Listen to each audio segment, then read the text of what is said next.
Bayangkan kalau kader-kader PDIP semua menyerang Pak Jokowi habis-habisan dan masyarakat awam itu belum siap dengan manuver dari Pak Jokowi pada Pilpres yang lalu dan belum mengerti terkait dinamika politik yang terjadi. Pasti suara PDIP di Pilpres dan di Pilkada pasti juga akan turun drastis. Nah, menurut saya inilah yang cukup keren dari strategi PDIP.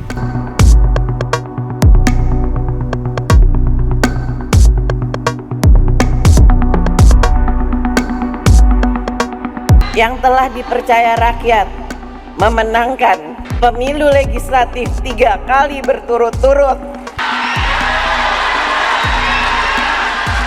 Kepercayaan rakyat ini harus diwujudkan untuk memperbaiki 3 pilar partai, struktural, legislatif, dan eksekutif. Sehubungan dengan adanya perilaku kader partai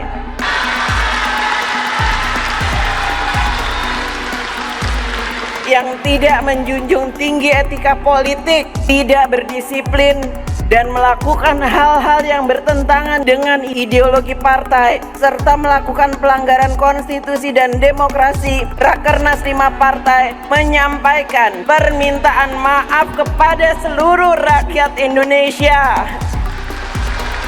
Belum menyaksikan video ini, pastikan bosku jangan lupa subscribe, karena subscribe itu gratis plus bonus tonton video terbaru setiap harinya. Jangan lupa ya. Menurut saya ini hanya strategi politik saja ya. Saya sangat suka sekali lah dengan Puan Maharani, bahkan juga setidaknya meredam lah isu-isu tentang pada saat lalu kita lihat perpanjangan masa jabatan, permintaan 3 periode dan sebagainya. Bahkan Puan Maharani ketika ada isu permintaan masa perpanjangan dan 3 periode, bahkan Puan Maharani juga menepis isu tersebut, yaitu intinya tidak ada permintaan perpanjangan masa jabatan presiden oleh Jokowi. Dan bahkan kalau kita lihat dari sini juga, wah, ada isu lagi setidaknya akan ada rebutan jabatan ketua umum DPP PDIP. Bahkan Puan Maharani juga meredam setidaknya isu-isu tersebut, tidak ada. Nah, ini menurut saya hanya strategi politik ya. Setidaknya Puan Maharani itu ya meniru strategi politik dari Pak Jokowi. Kalau kita lihat Pak Jokowi itu juga sangat, ketika diwawancarai misalkan tentang isu apapun, jawabannya juga sangat santai sekali, sangat bolos. Oh, tidak ada, tanya saja yang bersangkutan dan lain sebagainya. Padahal kalau kita lihat ya dari pemberitaan misalnya sangat berbanding terbalik dengan fakta-fakta yang ada di lapangan misalnya. Nah, menurut saya apa yang dilakukan Mbak Puan Maharani dan Pak Bambang Pacul, menurut saya itu strategi yang cukup keren sekali. Menurut saya dengan manuver-manuver Pak Jokowi pada Pilpres yang lalu harus ada sosok Puan Maharani dan Bambang Pacul. Gara-gara itulah PDIP masih banyak lah setidaknya pendukung-pendukung Pak Jokowi yang masih setia kepada PDIP gara-gara Mbak Puan dan Bambang Pacul, karena mampu meredam lah setidaknya isu-isu yang sangat miring terhadap Pak Jokowi. Ya, untuk selebihnya ya kita kembalikan lagi ke masyarakat menilainya seperti apa. Tetapi menurut saya ini hanya langkah catur politik saja ya. Nah, kalau kita lihat pada saat lalu ya sangat jelas sekali, bahkan Ibu Megawati itu belak-belakan alasan tolak Jokowi jabat presiden 3 periode.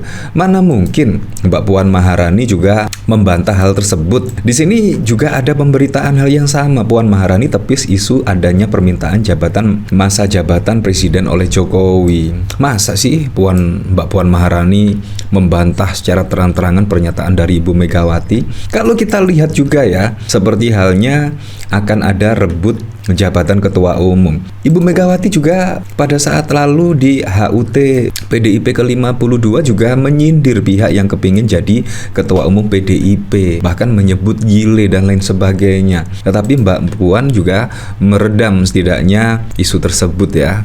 Dan menurut saya ini taktik yang cukup keren sekali. Karena apa? Karena kalau Bambang Pacul dan Mbak Puan Maharani terus menyerang Pak Jokowi habis-habisan, pasti suara dari PDIP pada pilpres, pada pilkada misalkan, pasti juga akan tergerus lah, setidaknya dikarenakan menyerang terus-terusan kepada Pak Jokowi. Saya jadi ingat ya apa kata Bambang Pacul ya, jangan menyakiti cewek cantik lah setidaknya. Ya pasti akan balik ke diri kita sendiri, kurang lebih seperti itu. Ya walaupun Pak Jokowi menurut pemberitaan, menurut kacamata demokrasi, konstitusi itu sudah setidaknya melanggar ya, tetapi kita lihat dari hasil survei 80% lebih masyarakat itu puas terhadap kinerja dari Pak Jokowi. Itu memang fakta. Makanya strategi PDIP jadi seperti ini. Ya setidaknya ketika Pak Jokowi diserang lah dengan isu-isu perpanjangan, merubah konstitusi dan lain sebagainya,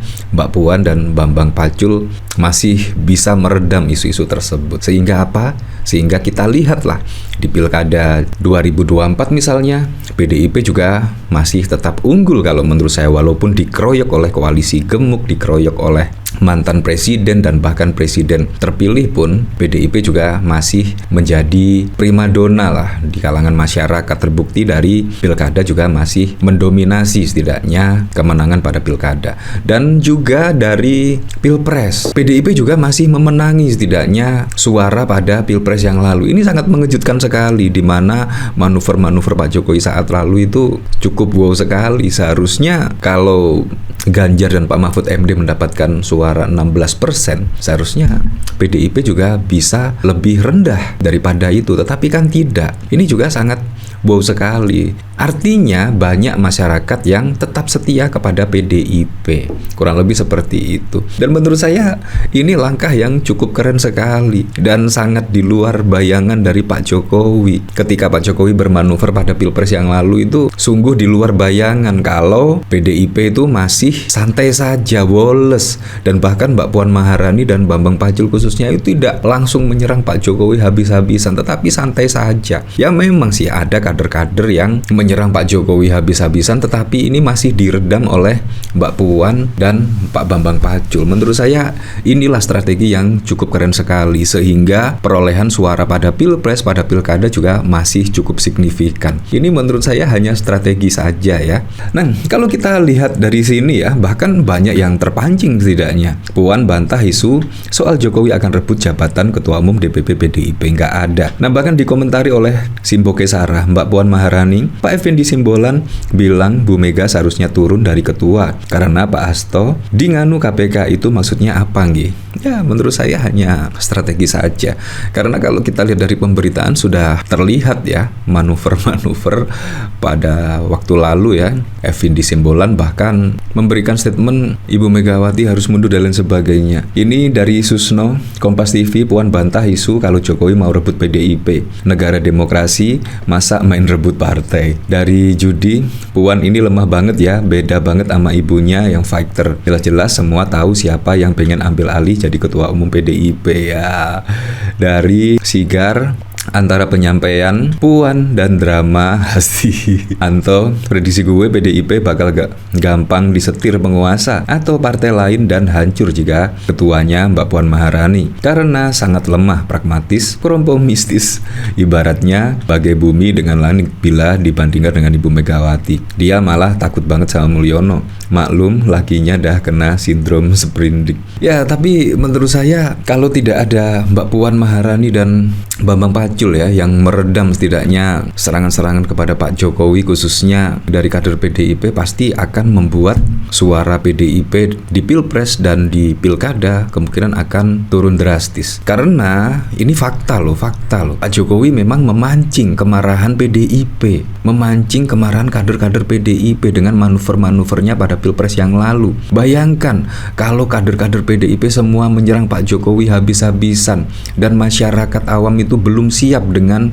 manuver dari Pak Jokowi pada pilpres yang lalu dan belum mengerti terkait dinamika politik yang terjadi, pasti suara PDIP di pilpres dan di pilkada pasti juga akan turun drastis. Nah, menurut saya inilah yang cukup keren dari strategi PDIP. ya khususnya Mbak Puan dan Pak Bambang Pacul masih meredam setidaknya isu-isu atau serangan-serangan kepada Pak Jokowi. Ya, tapi kita sudah tahu ya dari pemberitaan, apalagi juga ditambah dari OCC Orpi.